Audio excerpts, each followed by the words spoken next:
She was just 16, a student at a Catholic mission school in South Africa, sweet, quiet, devout, until one day, she began to growl like a beast, speak in tongues she'd never heard, and levitate in front of horrified nuns. This is the story the church tried to bury, the true case of Clara Germana Cele, a possession so violent even holy water boiled. The year was 1906. Clara was a student at St. Michael's Mission in Natal, South Africa, a quiet orphan until something changed. She confessed to her priest that she had secretly made a pact with the devil. No one believed her, until they saw what came next. Within days, Clara's behavior became inhuman.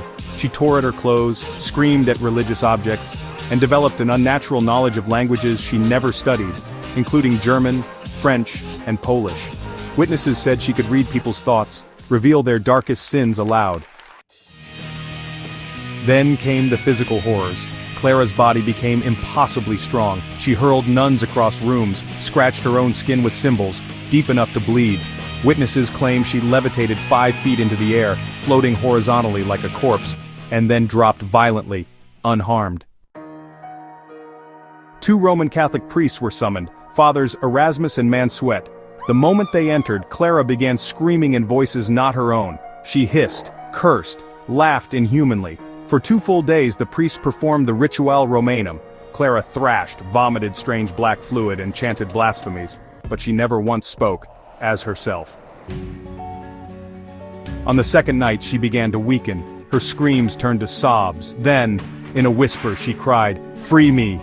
With the final rites, Clara collapsed, and for the first time in weeks, she looked at the priests and asked, "Where am I?" The possession was over, but the scars, both physical and spiritual, would never fade. The church documented the case, but never made it public. Some say it was buried to avoid panic, others claim it was too dangerous, a case too real. Clara's name faded into obscurity. No interviews, no photographs, only whispers from the surviving clergy. Skeptics argue it was mental illness, schizophrenia or hysteria. But what mental illness explains levitation, unlearned languages, or the fact that dozens of people, nuns, priests, students, witnessed the same horrors? Was Clara possessed, or simply a victim of something darker in the human mind? Clara Germana Cele died just a few years later, peacefully, quietly, alone.